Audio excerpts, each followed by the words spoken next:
Welcome to the Good, the Bad, and the Sequel Q&A. My name's Doug. So the next 2 weeks are going to be a little different because we were lucky enough to land two actors that I love, Stuart Pankin and Peter Jason. They have a movie coming out May 31st, video on demand from Saban Films. It's called Deep in the Forest. Interesting story. Different movies.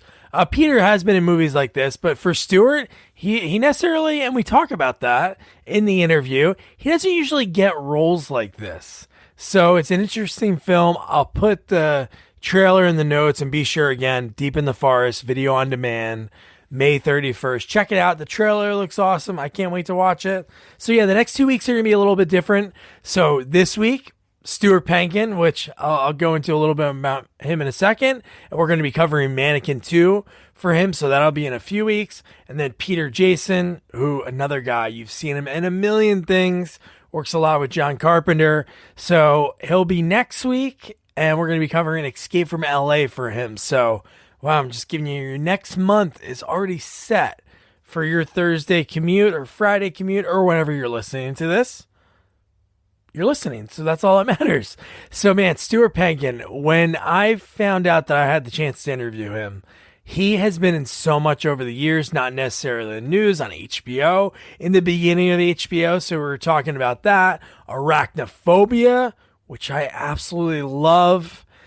Watched it again for probably like the 50th time in preparation of interviewing Stuart and Peters in that. And then they formed a bond, a friendship that's to this day, from meeting on that set, which is pretty cool. Honey, We Shrunk Ourselves, and then how he got the voice of Earl Sinclair in Dinosaurs.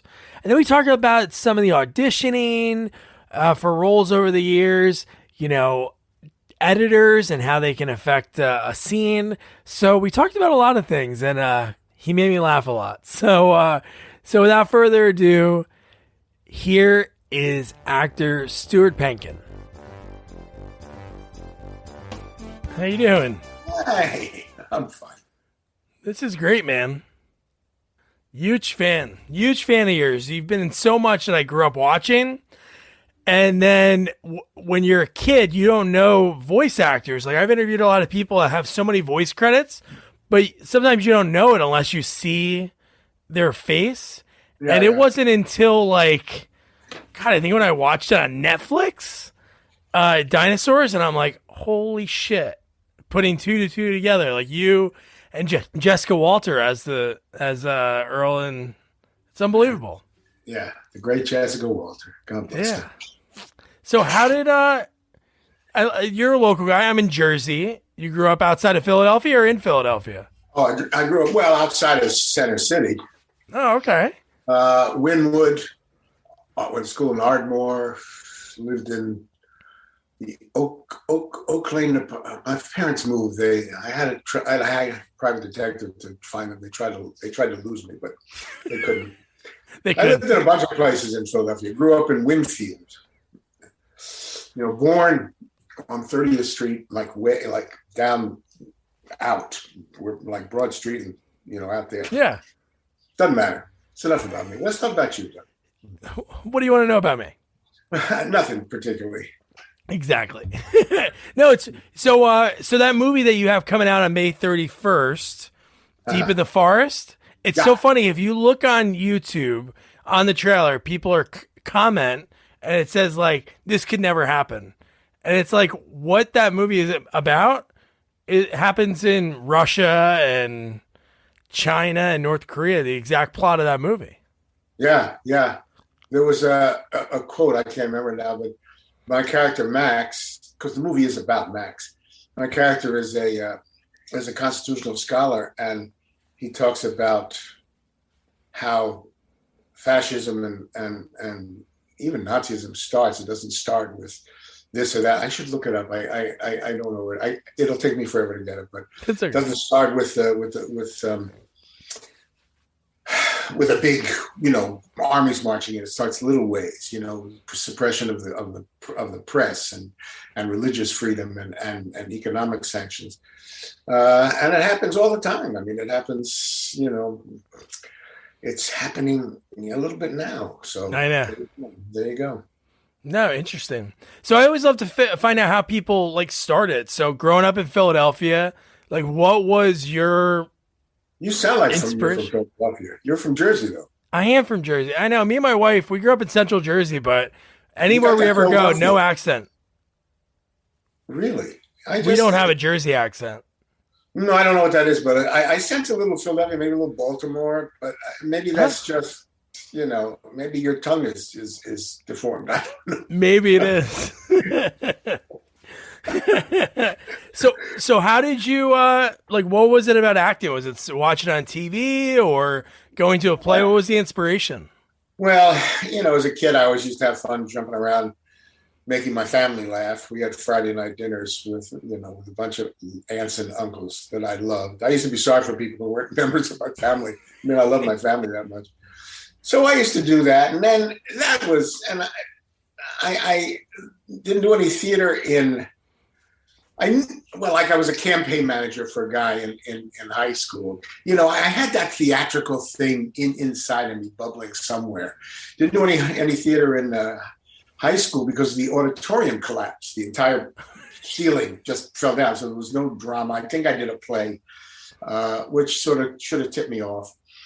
But I went to college and I was going to major in. I signed up to be a psychology major because I enjoyed that so much, and Oh wow. which is not that far from acting. I guess if you think about it, I mean, there is a connection there.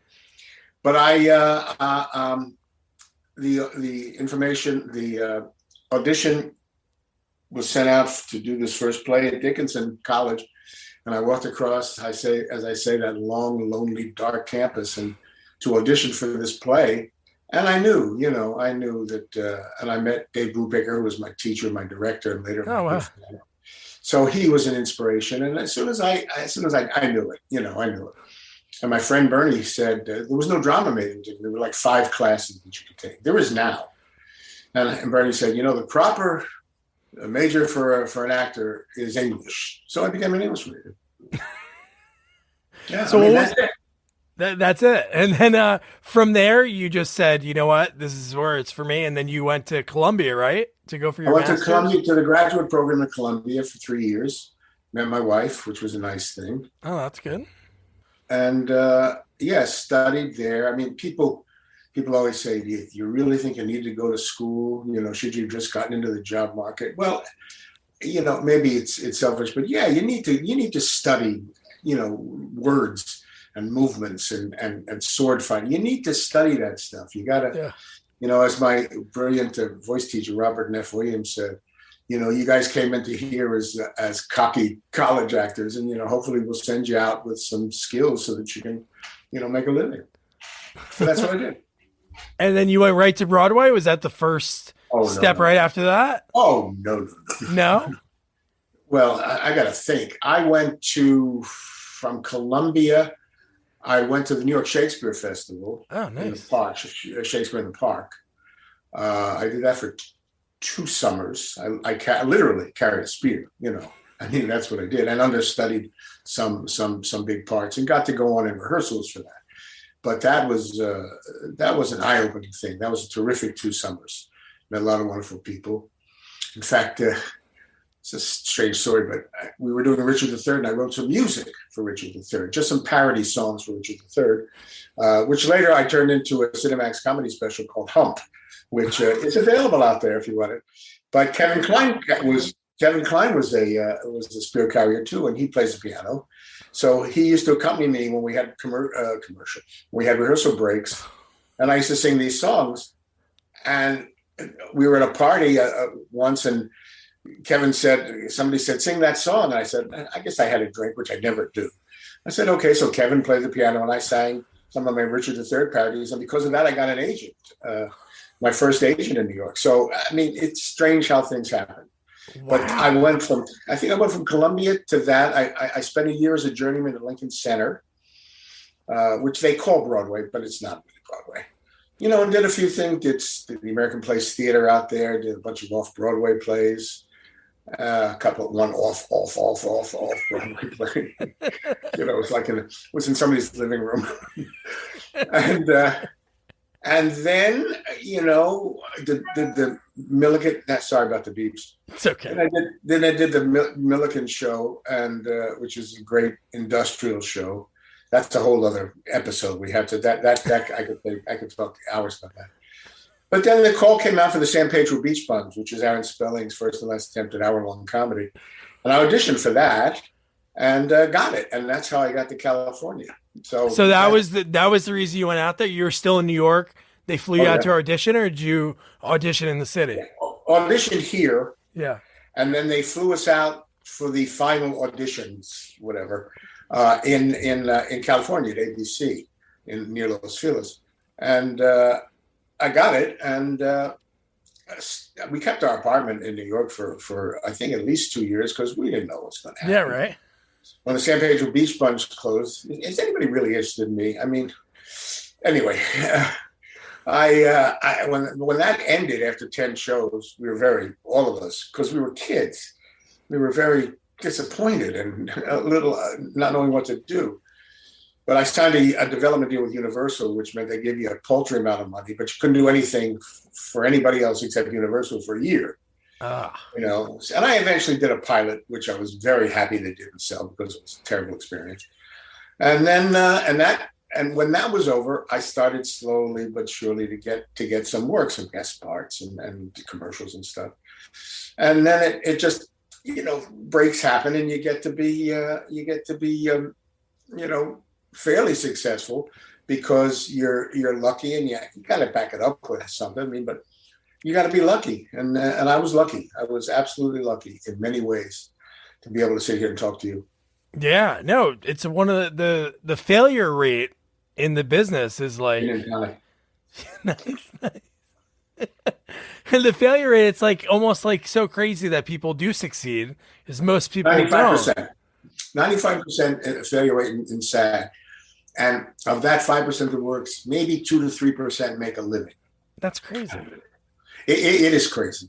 I mean, when people say to me, well, why don't you teach? You're kind of retired, although actors never retire. If anybody wants me, just give me a call. Give Doug a call. He'll, yeah. And I say, I can't sit across the room from a bunch of shining faces and tell them to go into show business. It's just real hard. But I'll tell you from my own experience, if you want to do it, you can't be stopped. There's some compelling need in you to do theater, to be in show business. I mean, in the East and in college, I just did every play I could. And then my wife was actually in a school near Pittsburgh, helped start a summer theater. And because of her, I mean, and then it eventually became a really good equity theater. Because of her, I got to we worked there for years and years and years doing plays and parts that I would really never get cast in the real world. But, but it was an experience that I wouldn't have traded. I mean, it was invaluable just for fun, for meeting friends, and for learning what the hell to do when you get a script in front of you. Yeah. So obviously you always wanted to do this and you had the drive, and obviously, like you said, you wouldn't be sitting here today.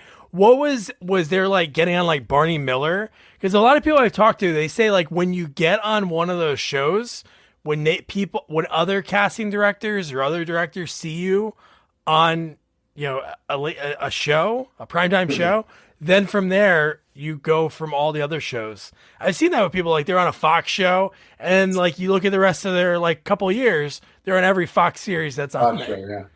Well, I'm not sure that happened to me, but that's true. If you do in the days in the 70s and the 80s when I was trying to to really establish myself, you did, let's say you played a thief. I'm making it up. So you get offered thieves, or you do. I was the fat funny guy, so I got the comedy roles, which is fine. In those days, the money, you had a picture, you had a price. I mean, there was not a lot of negotiation. Now there's no negotiation, but in those days, you try to get as much money, but the money wasn't as important as just getting the work and getting a reputation. When I did Dinosaurs, that was indeed getting me involved with the Disney voiceover people because of Dinosaurs. Then I did do a bunch of Disney shows voiceover cartoons after that because of Dinosaurs. But I can't honestly say because I did a guest spot on a Warner Brothers show or Yeah. that I was now put in another one. I don't think that's the way it worked with me. It might be the way it worked with other people.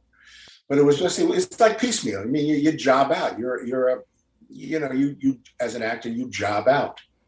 Unlike you're lucky enough to get a series.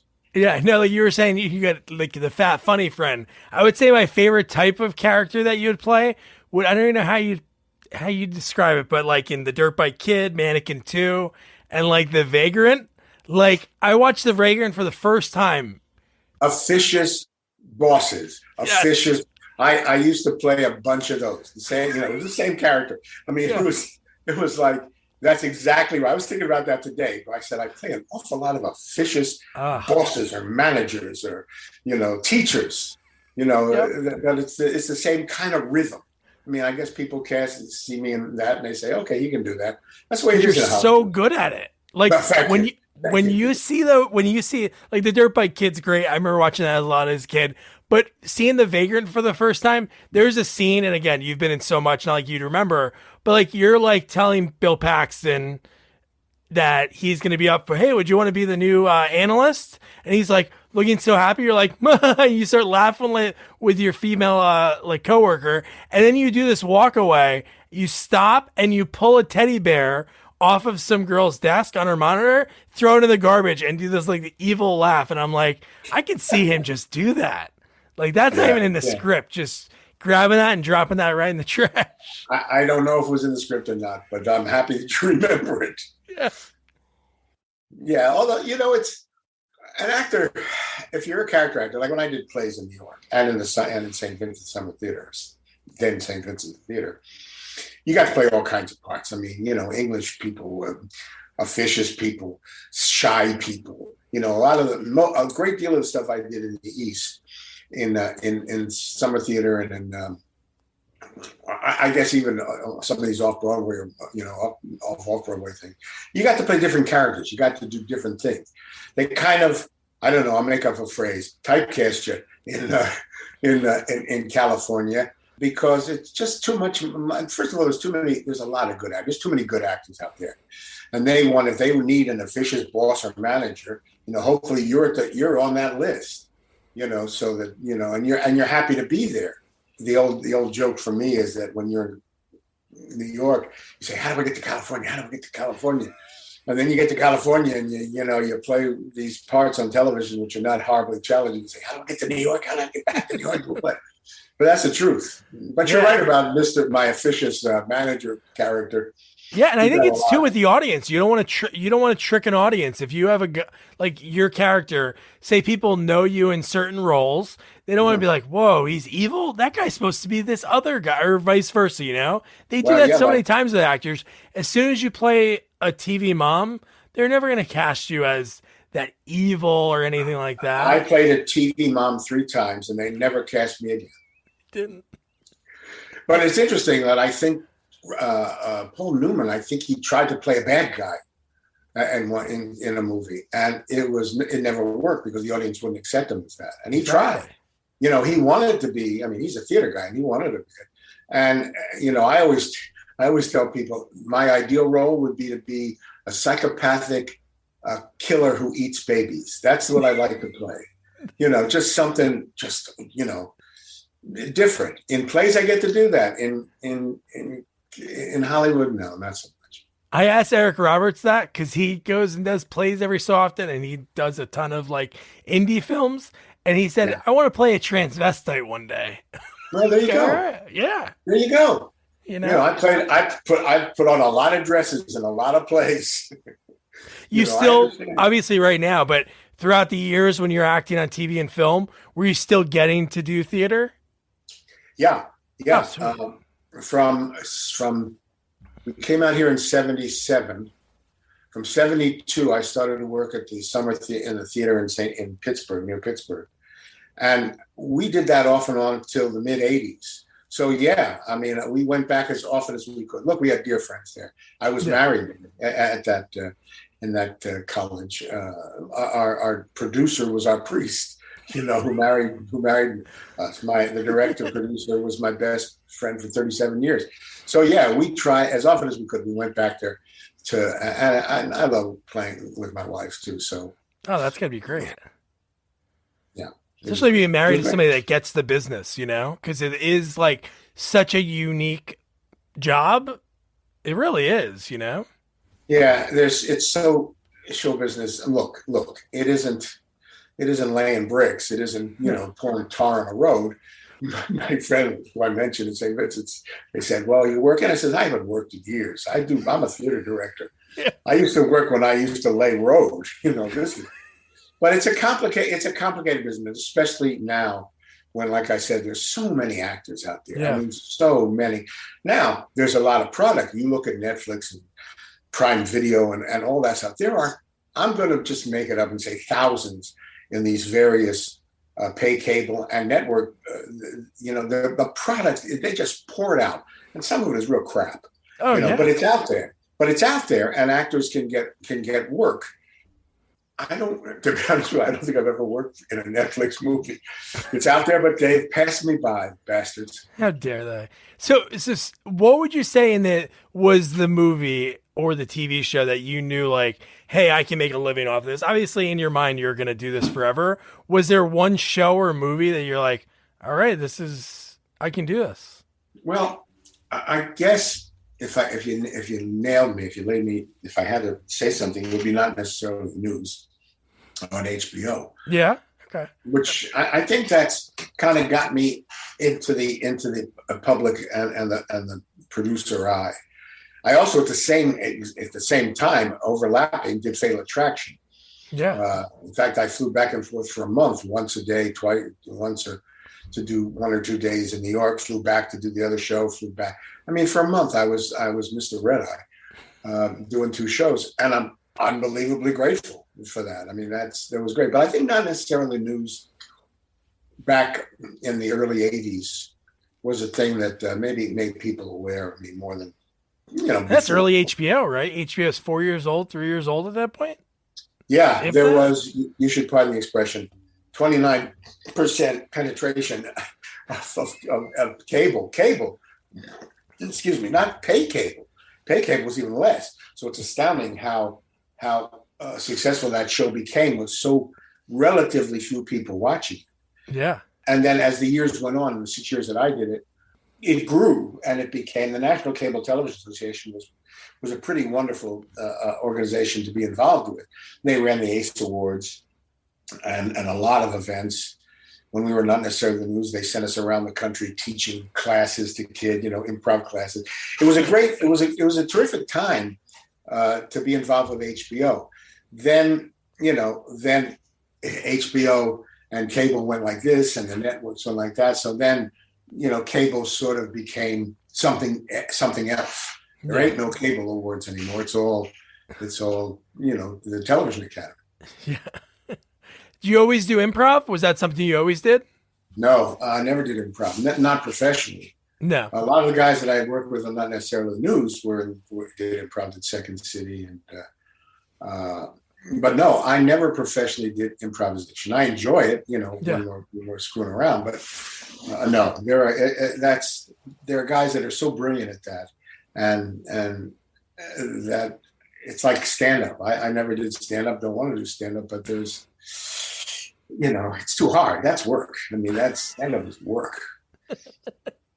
A lot of your things you worked on, did you ever riff, like working with directors that they're like, hey, Stuart, you want to try something here?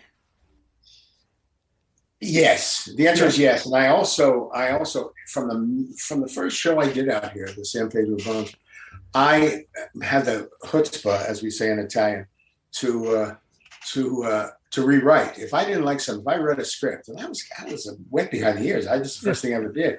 But if I saw something that was I didn't like, I rewrote it. And the other guys started to do that a little bit. And the one director said to the producer, "These kids are they're rewriting the script. There's we try to give the take. We try to do the script as it was written, and then we just riffed on it." And the producer said, "Look, for the 1% that they screw up and we have to cut around it or change it, is worth the 99% that they usually improve it. So he says, you just film what they want you to film. And that was validating, you know, and I've been doing that. I do that a lot. You know, I'm a what's the word? A rebel. If I see something that doesn't work, I like to, you know, chip in. Yeah. I mean, I lost a job once to a famous director who I won't name it. He said to me, will you, if I cast you in this, will you give yourself to me? Will you open yourself up to me? Would you put yourself in my hands? And I said, foolishly, I said, well, I hope if you cast me, it would be a collaborative effort. We would work together and come up with the best idea. Didn't get that job. Oh my God. But later, the producer of that show, wonderful writer named Pat Proft, who did all the, you know, the Charlie Sheen movies and then the Police Academy stuff. He did a lot of that. Yeah, he's great. And we became friends. And he said later, much later, he says, we wanted you to do it, but the director, who was, again, pretty powerful, wanted this other guy. So that was okay, because I got other jobs through Pat. So it worked out fine. Yeah. And then, like, you hit so many series. So that San Pedro series, you had like little spots throughout in between San Pedro and then all the other shows. But man, then you were Nearly Departed, Falcon Crest. Well, Nearly Departed was that didn't last long. Falcon Crest, I was a recurring character on that. Yeah. That was great. That's big. Whenever you get that role, whenever you get the recurring character, that's like a big deal. Big deal. Very big deal, and extremely rewarding, and you can pay the mortgage that month. I mean, it was, you know, it worked out. Not that the money was that great back then, but you know, it was wonderful to be able to know that sometime within a week or two you're going to get the call. Yeah, come back and do something. Yeah, I did about 5 nice recurring roles, and maybe about 4 pilots, which is very lucky. I mean, I consider myself very lucky to do that, guys. There's a lot of guys that don't do half as much, and there are guys that do 3 times as much. But I'm lucky. I feel very grateful to have done what I did. Yeah, Knots Landing too. All around that time, within like 4 or 5 years, recurring roles. Yeah. It was right after my son was born. It was in mid to the late '80s that stuff started to happen. He was your good luck charm. Look at that. Yeah, I know. My God. And then sandwich in between, Arachnophobia. Great experience. Yeah, I mean, well, you know, the fact, anything you ask me about, for the most part, and I ain't gonna lie, most of it has been very positive. That's great. You know, I mean, not necessarily the news was interviewed by TV Guide a long time ago, and then they called each of us after the interview and said, everybody seems to like each other. Isn't there any bit of dirt? Isn't there any bit of controversy, any conflict, contretemps? And we all said, no, we like each other. And the fact is, we still do like each other. Yeah. Want to shop Walmart Black Friday deals first? Walmart Plus members get early access to our hottest deals. Join now and get 50% off a 1-year annual membership. Shop Black Friday deals first with Walmart Plus. See terms at walmartplus.com. You know, but Arachnophobia, it was nice because the first time I met Frank Marshall, who I worked with again, I just sat in his office and talked to him. And I didn't audition. I didn't read a damn thing. And I got the call, a couple of days later, says you got the job. So I did. And it was a fun experience. We shot in Cambria, which is shouldn't mention it because it's too beautiful for people to know about it.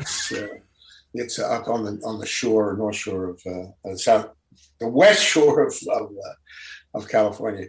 Oh, I also met Peter. Did you talk to Peter Jason about this movie? No, tomorrow. So I was going to say, is looking at your 2 IMDb's, did you guys form a friendship then? Because it seems like you worked with each other over the years and all these little parts. Yeah, Peter and I became friends real quick. Oh, nice. Real quick. He was my friend, my son's special friend at his school. He built a playhouse Peter one day at dinner. I'm going to buy a playhouse. Peter's a great carpenter. He's a terrific carpenter. Really? Yeah. And he paints it and stuff, but he's a great carpenter. And I said, Peter, I'm going to buy a playhouse. You go to Costco or something. What are you talking about? Buy a playhouse. We're going to build it. Next day, he showed up with his car. He uses all used wood, all used. I bought hinges at a hardware store once. He screamed at me. He said, "Take them back." He would, but we built, or maybe he did. I was his sous chef, a playhouse for my son. Peter and I, I love the guy. We worked in a bunch of stuff together. A lot of it with Jeremy Lanny, who did Deep in the Forest, his short films. We did a movie called Hopelessly in June where we were married. We played a gay couple. I was the wife. No, Peter, he's my dear friend. I love him. Yeah, he's another guy. Like his career, one of his first movies was a John Wayne movie. One of the last John Wayne movies. Oh, he worked when he was a child. He was, I think, in diapers when he did that movie. He played John Wayne's illegitimate son. No, I tell people, if you go on your phone and look at Peter Jason's IMDb page, you're going to run out of battery power before you get to the end. He's just worked for years and years and years. Why? Because he's great to have on a set. He's good. He's pleasant. He's the most positive human being in the world, and people love to have him around. So and he always makes a positive statement on the set. So Peter. I'm not worried about Peter. Good. I'm not worried either. I don't want to talk about him. He's too nice. Yeah, no, that's great. And then on that movie, the weirdest thing I've ever seen on somebody's IMDb, when you click on biography on yours, it says "scared of bugs." No, it's the weirdest thing. I don't know how that stuff goes on there. Maybe they saw Arachnophobia and they thought that was like a documentary and that was really you.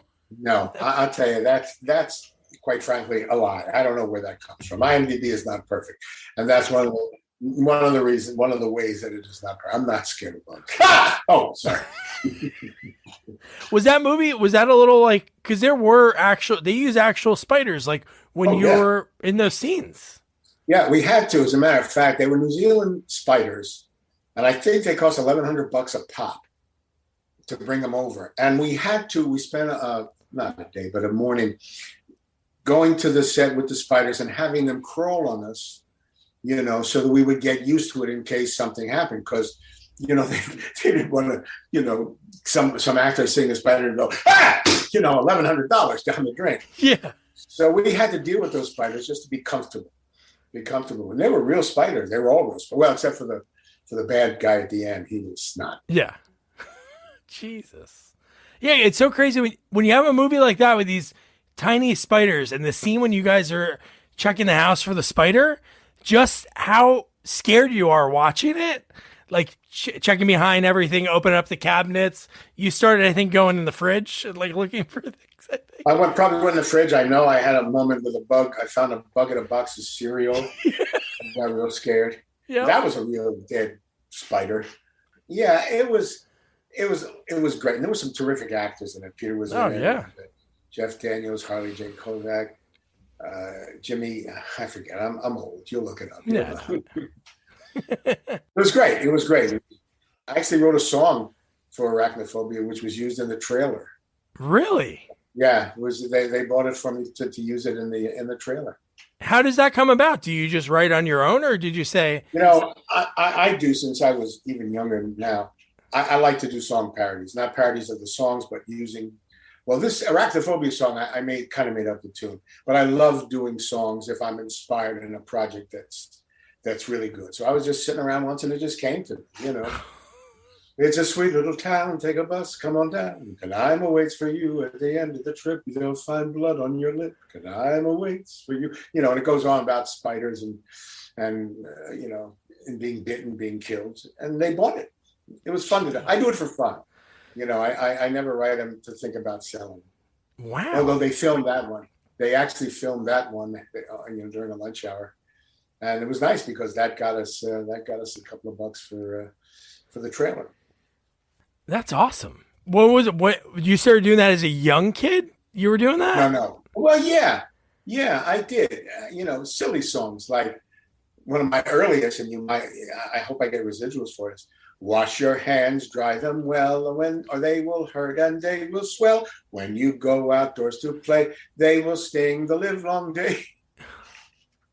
That's one of my original songs when I was really 8. Yeah. I've heard that. Wait, how have I heard that? I've heard that before. You haven't. It sounds like it's some kind of tune. Maybe maybe whatever that's whatever beat you used or whatever backup track to that sounded like something. my backup track was my headboard in my bed when I was a kid. Yeah, I enjoy doing that. I do that a lot. Yeah. Writing a song, funny lyrics to songs, and we've done any number of charity events for schools. You know an actor named Paul Kreppel? If you don't, you should look him up. He's a terrific actor. We've been friends for years. We work together and we do these song parodies for these charity events, and it's some of the proudest work I've done. To be honest with you, nobody's ever seen it, unless I post it. I haven't posted it yet. Yeah, but it's some of the most satisfying, fun stuff that I've ever done in show business. Really? So Paul Kreppel. Yeah, Paul Kreppel. I'll have to check him out. He's a nice guy to talk to. You should talk to him. Yeah. He was on.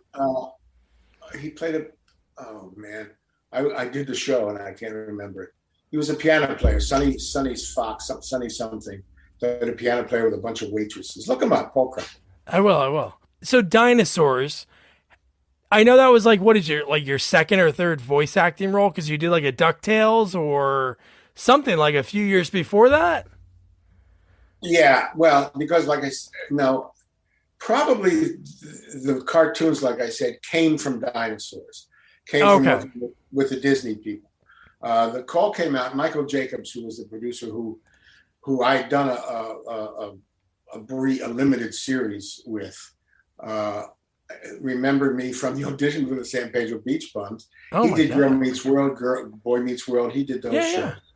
He's a very successful. So he called me in to audition for it. Every actor in Hollywood came into that because voiceover is a great job. Yeah. And I got it. Again, lucky, glad to do it, man. I mean, it was a terrific, I call it a great job to have and a really tough show to do because we had to replace the voices with the Henson puppeteers. So it wasn't, in cartoons, you're kind of creative. You create the character and then they animate to you. In Dinosaurs, they did the voices first, and you had to match the mouths. And my guy was a little English guy, Matt Wilson, and she said, "Hi, honey, I'm home." Talk like this. So obviously they didn't want that, so they hired me. "Hi, honey, I'm home."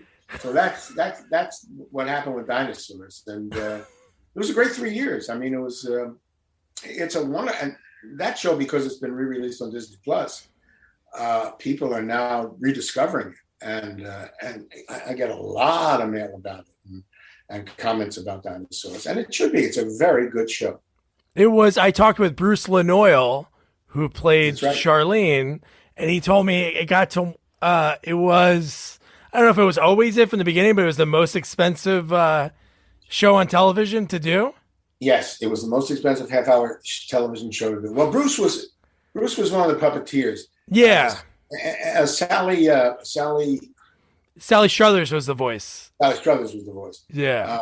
It was the most expensive television show to do because of the salaries of the Henson people and building the sets and the animatronics. I mean, those big animatronic puppets had to be kept up to speed and kept looking good. It was just the most expensive. I mean, that's one of the reasons I guess that it wasn't renewed. But it came to a good end. I mean, it came to a good end. At least you guys got to do that. Some shows don't get that. They make that decision, in the summer or whenever, the show's off. And then you watch this show that's like either they clunk together some kind of ending on their own edit or it just left to sit there. Right. And people are often frustrated about it. But the Dinosaurs crew and writing staff, I guess they knew. And they wrote this wonderful, if not controversial, ending about the dinosaurs dying. It was terrific. I thought it was terrific. Yeah, I think the show, when you go back and watch it, I don't know if anybody's mentioned like specific episodes, but I remember when I did that rewatch probably like 10 years ago when it was on Netflix, and that's when I was like, wow, Stuart Pankin is the voice? But on there were some really super like very adult themed episodes. Like the actual basis of the story, you're like, wow, this isn't like a kid's like the actual thing of it, Well, that's why the show was kind of successful, because the puppets attracted the kids. The kids loved looking at the puppets and not the mama and all that stuff. They love that. Not the baby. And the adults could appreciate the satire about sexual harassment and global warming. It was a very clever show. They were very, they were intelligent guys who were writing that show, and it came through. All those showrunners and writers now, I guess they were writers then, are now showrunners and very successful showrunners. They run their own shows. They write their own shows. These guys are talented guys. Yeah, Bruce was telling me that they would do I guess all the ABC shows would play in a softball league, and he would play against Coach. And he said usually it was all of the behind the scenes people, camera, puppeteers and stuff. Right, and he said, I can't think of his name, and it's terrible because my daughter loves SpongeBob and he's the voice of Patrick. But anyway, the big tall guy on Coach, he showed up. He would be the only actor to show up just to use his baseball or football skills. Yeah. Right. Good actor. Wasn't he in Poltergeist? Wasn't he the one of the stars in Poltergeist? No, that's Craig T. Nelson. Good night. Good night. Yeah, I'm picturing Craig T. Nelson when you're talking about this tall guy. So obviously I know nothing. He's just as big as him. Yeah. Just as big. So then Disney, so getting Disney, that was a big thing because from there you were in so many different Disney shows and you were in Honey, I Shrunk Ourselves. Honey, I Shrunk Ourselves. Yeah, I guess I did do, going back to your original thing, I guess that did lead to other shows on that on the same network, voiceovers and a couple other. That's So Raven, and I did 3 Disney movies called Xenon, Girl of the 21st Century, and there were 3 movies that. How old's your daughter? She is 3.5. Oh well, when she gets to be 7, show her the Xenon movies. She'll enjoy those. I will. Yeah, I guess you're right. I mean, because of Dinosaurs and some of the other stuff I did, I guess I did do a bunch of Disney stuff. You're right. That's right, Doug. You're right. Yeah, I don't hear that. My wife never says that. She never tells me I'm right, so it's good to hear Stuart Pankin say that.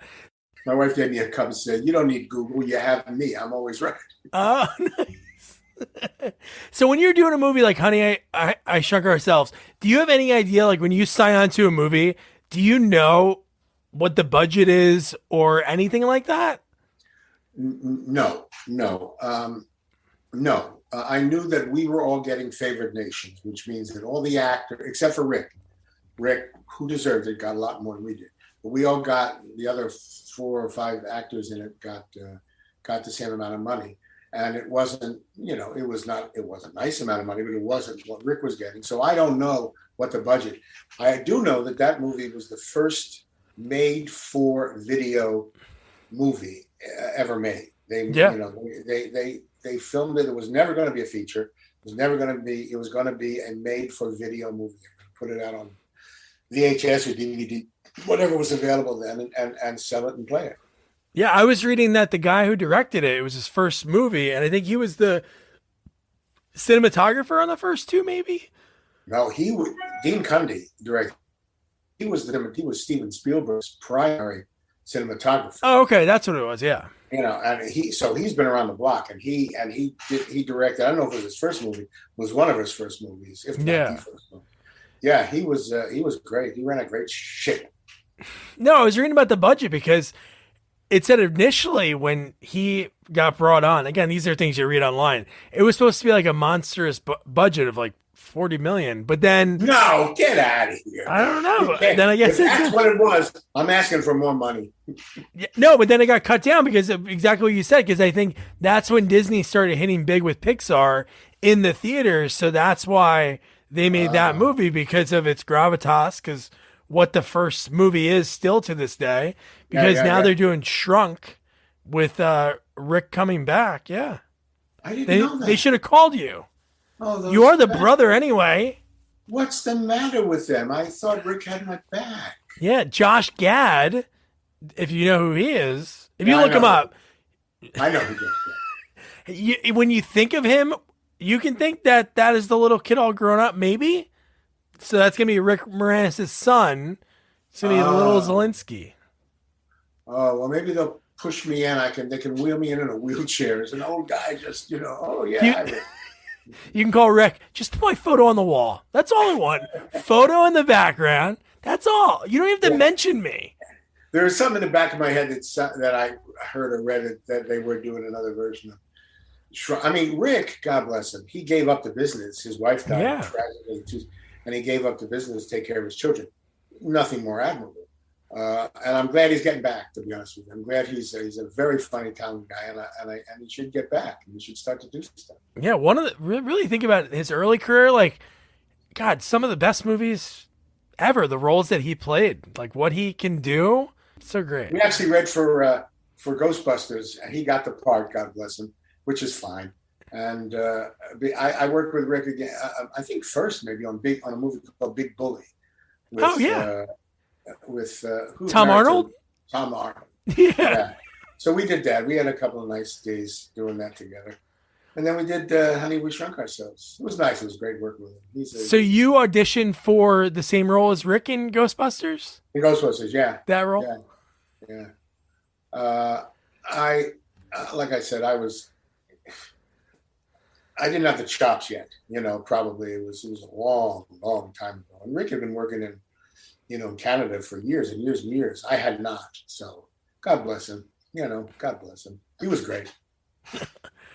So I always love asking people throughout like your career, did you ever like have the wherewithal to like grab mementos or take anything from like any sets of movies you're on or anything? Yeah, I'm sure I did. I'm sure either they gave it to you or, lots of times you do TV shows or movies. And like Deep in the Forest, the costume people gave us our costume, whatever they bought for us. Oh, cool. Yeah, I have it there. I did a movie called Silence of the Hands. Yeah, I talked to Lance Kinsey. Lance Kinsey. Lance is we never had scenes together, but I know Lance because we share Second City friends. Lance, I'm sure, yeah. Yeah, so I think I borrowed. I found something in my backpack that was on that set. Yeah, I'm sure, over the years I've taken things from sets, nothing terribly valuable. Oh, yeah. But of course, the older you get, I don't know, you're too young, but you realize that these mementos aren't that important to you anymore. I mean, they're really not. There are people, when you're in the Academy in the old days, you send you DVDs, so you voted on, and there's some people that have whole rooms and rooms of these DVDs that they get. I watch them, throw them out, or we used to give them to an old age home, or we used to give them to the soldiers. They don't let you do that anymore. But I'm finding that physical, tangible mementos are not as important. I mean, when you look at it, you go, oh, for 3 seconds you remember, and then it's not important. Stuart, I do that now. I do that now. I'll go to the store, and I'll be like, oh, I should buy this. And then I go through this whole thing. My wife watches me. I do this whole thing like, all right, but am I going to use this in a week or a month? And then I just put it back. Because most of the time I'm like, what do I need? Like, what do you really need? They're dust catchers. They're dust catchers. Exactly. Yeah. But I always ask people because it's like, do you ever think like your first script, let me pocket that away? Or like these little things over the years? Well, I have kept scripts. Kept scripts. They're in the closet over there. To be honest with you, I haven't looked at them in, 40 years. I will, if we ever have to move or we get tired of them, I will throw them away without much regret, because, what do? You look at them. I mean, I have phone numbers in my filing cabinet of casts that I work with. That's as much, and that's as meaningful to me as looking at an old script. That is cool. Yeah, but I do keep scripts. I don't know why. I keep behind me. You can't see it because I blurred you out. Yeah. Because I have all my porno in the back here. Exactly. I'm sure you block out the porno. I have DVDs of stuff that I've done. I do that. Cool. I try to make copies of some of the work, mostly for my son when I'm molding in the grave. Do you like watching your work when it's all done? I do. Lots of people don't. I do. You get moments when you go, "Ooh, I wish that I'd done something different." But for the most part, see, I work hard on the script before I perform. stage or screen. I work hard on it, and I do, for the most part, what I want to do. So when I watch it, it's like, yeah, that's kind of what I wanted to do. So yeah, I kind of enjoy it. Is that ego maniacal? Yeah, I don't care. Or some people might avoid it because they don't want to watch it and be like, wait, they used that take? That's the take they used? Well, in the beginning, the first thing I did, I won't say what it is, although I've already said it, when I saw the screening of it. Yeah. And I'm a stage guy, so I don't understand this editing stuff. When I saw what they did and how they edited things, to this day, it just does still bother me. I drove down, away from the screening. I was screaming. My wife said, "Pull over, you're going to have a heart attack." I mean, I was so angry because I wasn't used to that. On the stage, you do a play and every night it changes, or you settle into something, or you discover something. You put it on film and it's in the hands of some editor, and he does, you cut to one scene, you're going, they cut back and you're going, I mean, and it just drives you crazy. I'm a little more used to it now. I mean, there are things, even recently, that I'm not crazy about how they edited me or how they cut me, or, but I don't get angry anymore. I can't afford to. I'm creeping towards death, Doug, and I don't want to speed it along.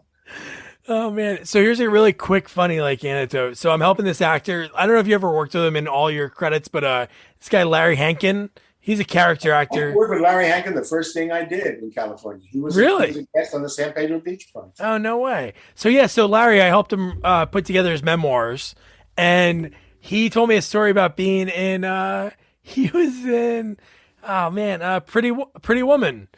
He was in Pretty Woman, and he knew Gary Marshall from being on Laverne and Shirley back in the 70s. And he had a kind of a moment with him because Penny wanted to rehearse a scene without anybody around. So they rehearsed this scene without anybody around, and Gary didn't like that they were dancing. So he gave Larry this look. So years later, he plays the landlord in Pretty Woman, and Gary calls him a week before the screening. And Larry's going to take a date. So Gary goes, "Hey, Larry, we had to cut one of your scenes, but you're still in the movie. Don't worry about it." So Larry goes to the screening, takes a date, and his date is fumbling in her purse. And in the opening scene, they do her apartment building, show the back of his head. You hear his voice for a second, and then he's just sitting there and just sitting there. The movie's over. That's the only part they left in the whole movie. And he said he had 3 or 4 scenes with Julia Roberts. Terrible. That happened to me in The Artist.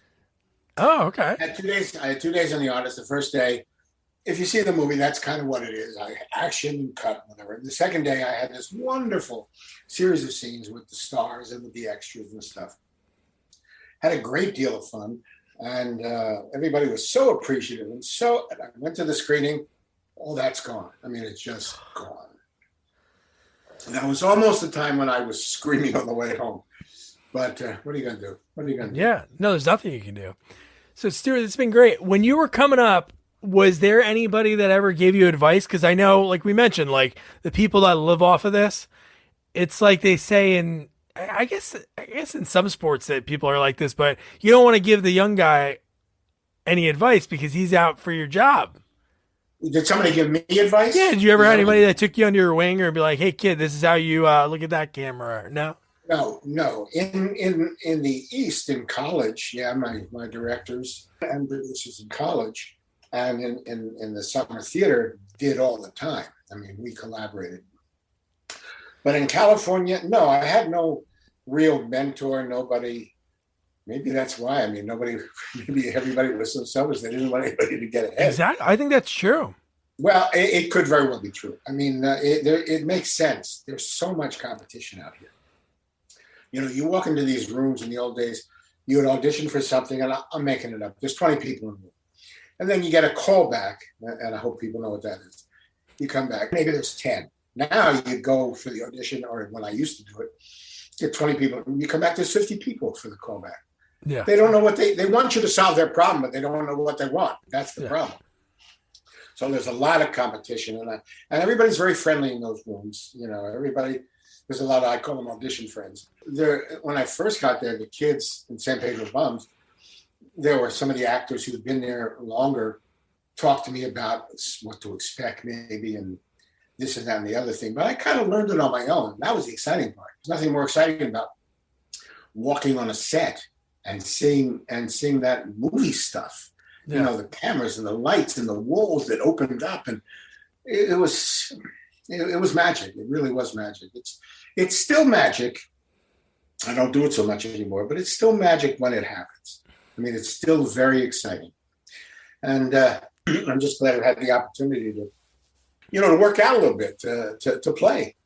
Yeah. That's what Peter Jason says. He says, you want to play on the set. You want to have a good time. And you love it. And then obviously I can't sit here and tell you your most fun time on, any of the shows, because you've been on so many, but it must have been a blast being on Curb. That was good. That was an actor's dream. You have to learn lines. Talk about improvisation. Yeah. I mean, that's what it is. They're very protective. They won't even let you look at the storyline.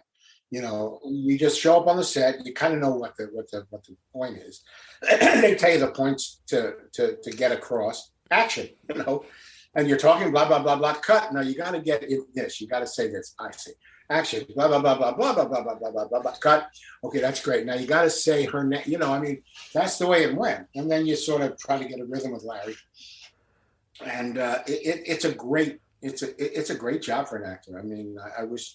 If Jeff Garland was kidnapped by aliens, I'm happy to step into that. Man, Stuart, this has been awesome. I'm so happy that I got the chance to talk to you, because you've been in so much that I loved over the years. And cool. It was just cool to hear your story and, I don't know, shoot the shit for an hour. Seriously, anytime. But don't remember to tell people about Deep in the Forest. Comes out on VOD, Video on Demand, on May 31st. And pretty good movie, and people should enjoy seeing it. And, awesome. Do you like playing roles like this? Because this is kind of different for you, right? It is different. That's exactly right. It is different. I don't usually get to play, a sick old guy, although I am a sick old guy. No, I'm not sick. It's different than some of the stuff I've done, certainly when I was younger. And even as I'm coming up on stage, yes, I've done that. But not on film. So it was a nice opportunity to work out. Jeremy had left some of my stuff in. It would have been better. But that's his prerogative. I'll deal with him later. Yeah. I know a very big Italian friend that can take care of that. But that's fine. That's not important. I'll cut that out so he doesn't find out. But thank you. Thank you, Stuart. Good luck with everything. You're one of the good ones, Doug. Thank you. Thanks, man. Stuart was a blast. I love the fact that in Kevin Kline playing piano and him singing a parody song that he riffed, and he had one of his rare drinks that he says, and he starts doing a parody, and that gets him an agent and changes everything. San Pedro Bums, Beach Bums, and then boom, it takes off. And like he said himself, that vicious boss that he played so great in his career. I loved. Again, he doesn't remember all of his roles, I'm sure, but man, The Vagrant, what he does in that role, that little scene, just the way he walks away and throws that teddy bear off the girl's computer right into the garbage. He doesn't care. Not at all. But man, that's Stuart Pankin for you. I love talking to him. He was a blast. So don't forget again, Deep in the Forest, video on demand, Saban Films, May 31st.